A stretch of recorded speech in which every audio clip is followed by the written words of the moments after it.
All right, welcome back to another video of the Targeted Individual Program, Targeted Individual Experience. Heading out, had to go. I called to refill my prescriptions. I'm probably not gonna pick it up today. I'll pick it up tomorrow. But I'm on my way by Pam. I got my daughter from school. And funny thing is, I shouldn't say funny, but I get a call a quarter past 12 last night, and it's my son. Now today's his first day of summer school, so I said, Ethan, why are you not in bed? Why aren't you sleeping? My mother is going to braid my hair at 12 o'clock at night. I said, so why are you calling me? Oh, because she couldn't find the comb, and I don't know where the combs are. And I'm like, really? I was like, Pamela, really? Okay, he has school tomorrow. Right? Tomorrow is his first day of summer school. And you have him up past 12 o'clock midnight. Okay? Look at the perps. See how they come out? I guess they're doing work in the apartment building, in this building right here. And so they come out, they see me. I want you to understand how they move. Right? So, so I'm just like, it's unbelievable.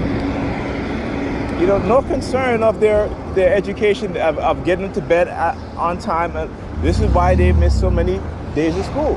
This is why they were late so many times. And she sees nothing wrong with it. It's, I said she had her education, right? But she doesn't want the same for her kids, which is, to me, is ridiculous. And as much as I try to help, she do everything in her power to erase all of the structure and discipline that I try to implement. When I'm gone, she do everything in her power, and then she'll complain to me about the kids not listening to her, not behaving, not doing what she asked them to do. I said, of course, they see your behavior and how you are. Nobody can tell you nothing. You think you know everything. You always got to be right. And you're smarter than everybody else. You know what I'm saying? Ridiculous. Anyhow. All right. Just have to get some change for the bus. So, again, when the community has become criminalized, engaging in this type of behavior, this is what happens, right? This is what happens. So, it is a catch-22 for those in the community that participate in this, because they've been criminalized. And so you got to look at them as criminals, right? As a TI, because they're going to continue to commit crimes against you on a daily basis.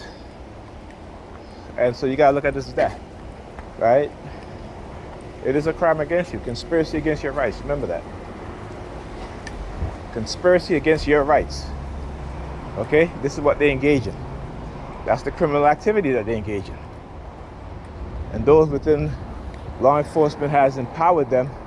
And not everybody in law enforcement now. Okay? I always want to make that clear. When you hear me talk, I may say this, but understand that I know it is not everybody, but it's most.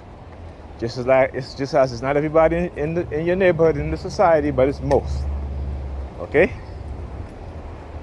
Go look at all the social studies. The Stanley Milgram experiment. The Stanford experiment.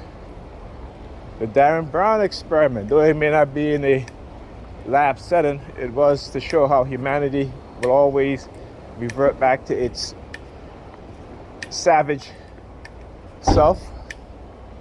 And that women have become more savage than men, right?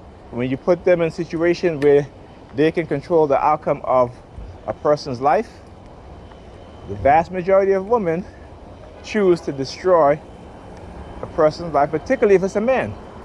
And it doesn't matter what kind of man. It could be a white man, black man, Hispanic man, Asian man, Arab man, right? Go watch the Darren Brown experiment. It's called Game Show. I always talk about that, right? Now, here's another thing that they'll use, you know, and you know, I've thought about it before, but I never really dived into it. And what is called how they use the laws of probability, right? So, let's see if I can remember. The laws of probability states that you will, like certain events will happen during the day,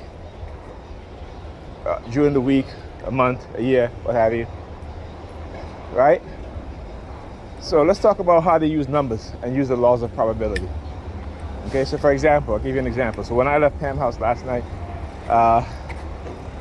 I put my son keys on his computer desk, right, on top of $5 that was there. Okay. So when I left the apartment yesterday, if a car passed by with a number 5 in the license plate, they will try to use it to try to make you feel it's supernatural. No, laws of probability. We see numbers all the time. Okay, matter of fact, we see repeated numbers all the time.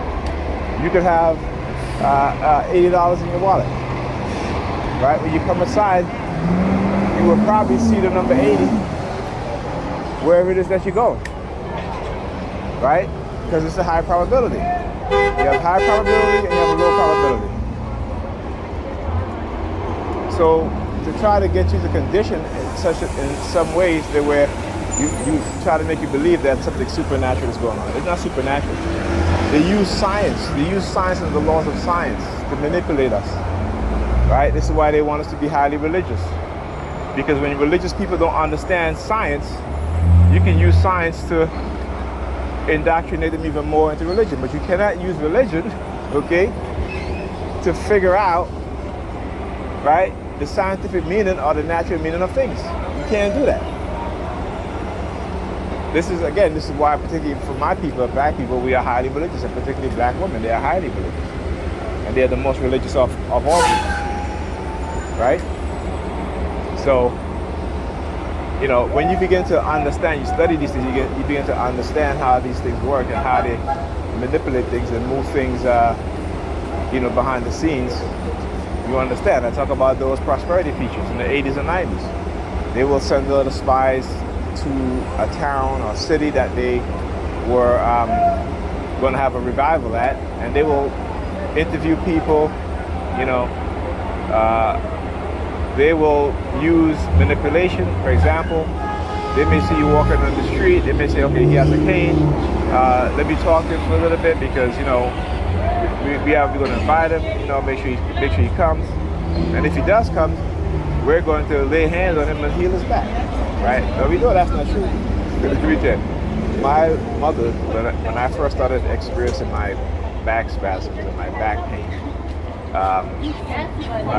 she took me to one of these so-called healing preachers, healing pastors. Okay?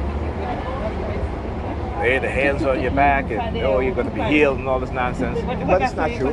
What it does is just give you a placebo effect because you want to believe it. You want to believe it, but it's not true.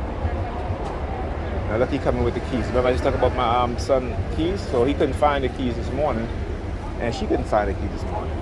Now when I left that apartment last night, I specifically told my daughter to put the chain lock on the door. Right? Because I already know they had a duplicate copies of the keys to her apartment, just like they do mine, right? And this is how these people operate. Okay, you never forget that. This is how they operate. You know, in a covert criminal way, right? And they're not going to get away with it. Absolutely not going to let them get away with it. Beautiful here. Nope.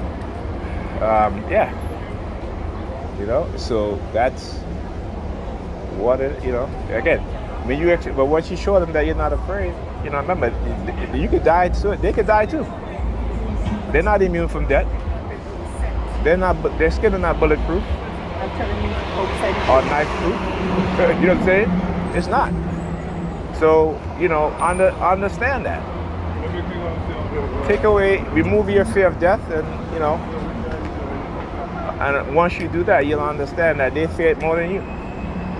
But they'll talk about heaven. Heaven is so great. Well, you know, you want to go to heaven, go ahead. If it's so great, right? If it's so great, you know, why are you still here?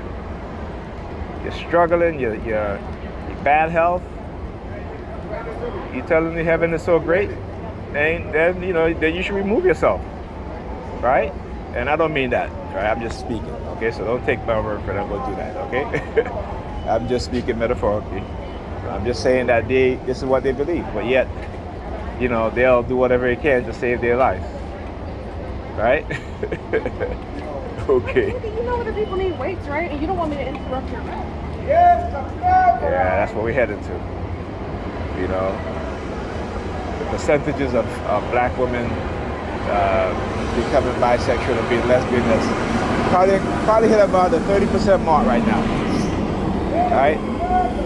Shahrazad Ali said it best. You know, the white racists have planned to destroy your nation, black people. And they're doing a damn good job of it.